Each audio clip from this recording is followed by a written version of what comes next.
When it comes to these aspects of life, terminology is not a question of semantics. When you say, I'm a confused soul, a soul cannot be confused. You are a confused mind. Why is it so important to correct this? Because if you do not understand the distinction between one thing and the other, suppose you go to your doctor because you have a cardiac problem and you say, "Doctor, my liver is giving me trouble," he will attend to something else, you know, isn't it? So it's very important. It is not a question of semantics, it's just not just a question of splitting hair. It's just like this. You have a heart problem but you go to a liver doctor. This is not going to be a solution, there's going to be more problems because anyway, once you go to him, he has to conduct a surgery upon your liver, whether you have liver problem or not. That's part of the business, okay? So it's very important, your soul cannot be confused. And first of all, do not talk about a soul because it's not come into your experience. And if you talk about something which is not yet in your experience, to put it very bluntly, it amounts to lying. So this is the first thing you must do, you must stop lying. Do not talk about anything which is not yet a reality for you. It may be said in the Gita, it may be written in the Vedas, everybody may be talking about it, it doesn't matter. It's not true for you, you do not talk about it. You do not talk about soul, you do not talk about heaven, you do not talk about God because it is not yet a reality for you.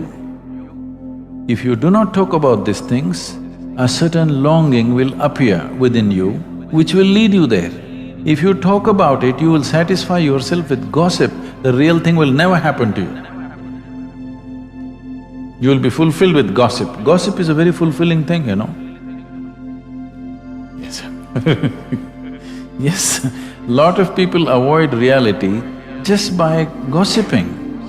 Whole lot of people avoid reality just by watching a cinema. Cinema is somebody's gossip, isn't it? Somebody's story. I'm not against it, but I'm saying if you're using it to enhance your life, it's okay. If you're using it to avoid your life, it's a serious problem, isn't it? And a lot of people are using it to avoid life. You know, you don't have to do anything in your life, you go just sit in a dark room, buy a bucket of popcorn. Somebody will love, somebody will fight, somebody will live, somebody will do everything. You just have to eat popcorn and it happens. You can cry, you can laugh and you can come out and it's done. And they tell you when it's ended. These days they don't put that "the end" anymore. You're supposed to figure it's over. There was a time when they would say "the end." So just in case you're not getting it, you may sit for the next show. So, do not deceive yourself. This is the least you can do for yourself is do not bullshit yourself. If you do not bullshit others also, your life around you will also improve phenomenally, but that I will leave it to you, okay? That's your decision. But at least with this one person, be 100% straight, no nonsense. You must do this because this person deserves and you owe it to this. That with this one at least, I don't know in what kind of social and other situations you are, whether you can stop bullshitting to others. If you do that, you can build a phenomenal life around you also. If you can do it around yourself, it's great, you'll build something wonderful. If that is not possible, at least with this one person, do not bullshit this person. At least with this person, 100% straight.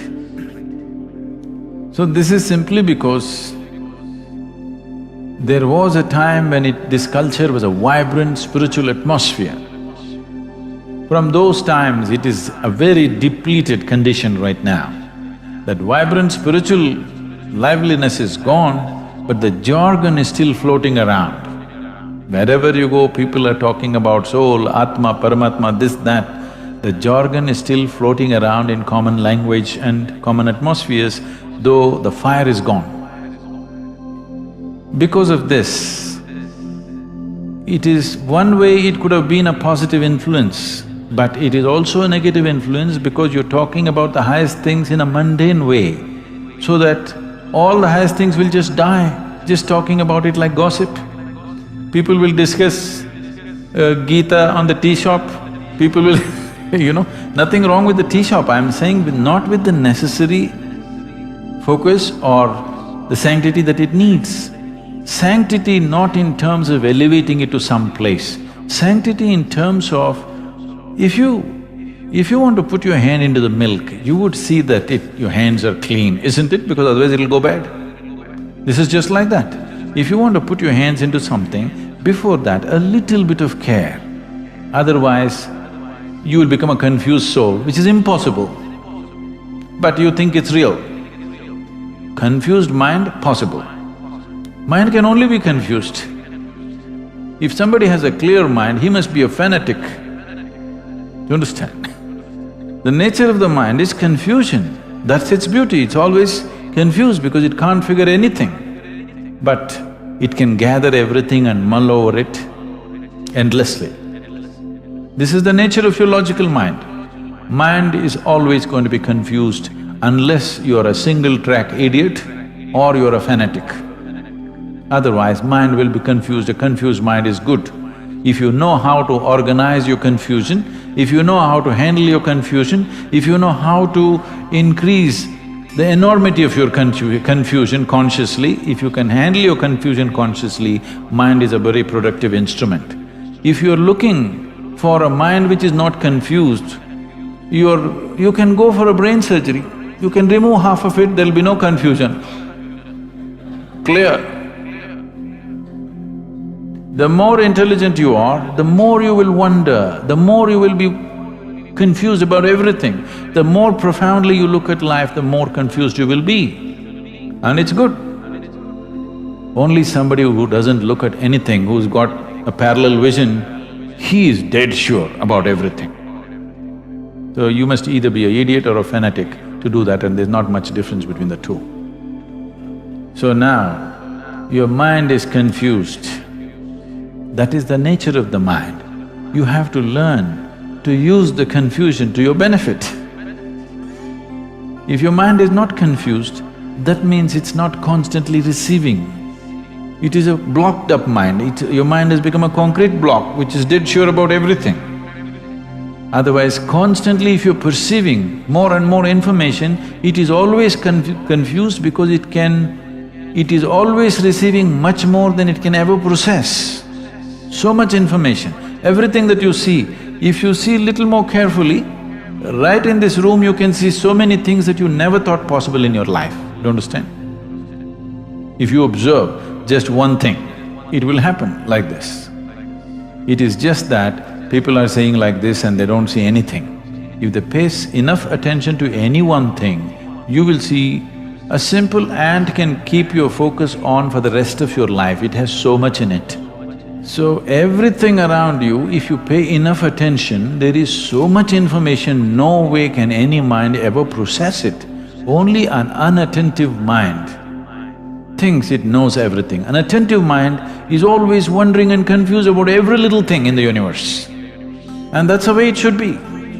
You should not suffer your confusion. You must understand, if you're constantly confused, that means you have a functioning intelligence. Yes. So, once you have separated your soul and your mind, a non-existent soul in your experience, the mind is receiving too many things from every direction all the time, endlessly, in wakefulness and sleep. The five senses are always perceiving endlessly. Most people are not alert to it, so their life becomes stagnant and boring. Confusion means there is still a possibility. Conclusion means it's death.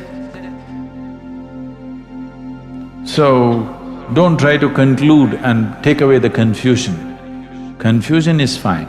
Right now, do not imagine things which are not true.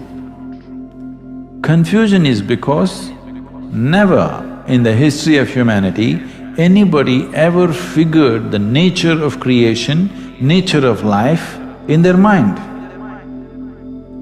You can become life and know life. You can never figure life, just understand this. Never ever can you figure life out. But if you become an absolute piece of life, you will know life for what it is. So the only way to know life is to become one. Are you one? Are you a soul? Are you life? Are you life or no? You are. So become that. Right now you are not a life. You are a bundle of thoughts, emotions, ideas, opinions and prejudices. That is more dominant than the life in you, isn't it? Yes or no? Your thought and emotion is occupying more space than the aliveness that you are. So you're not experiencing yourself as a piece of life, you're experiencing yourself as a bundle of thought and emotion and whatever else. This is a wrong perception. Because you're alive, you may think. You understand? Not because you think that you exist. Because you're alive, you may think if you wish. But right now, the thought process has become so compulsive that people think that is more dominant or is predominant to life.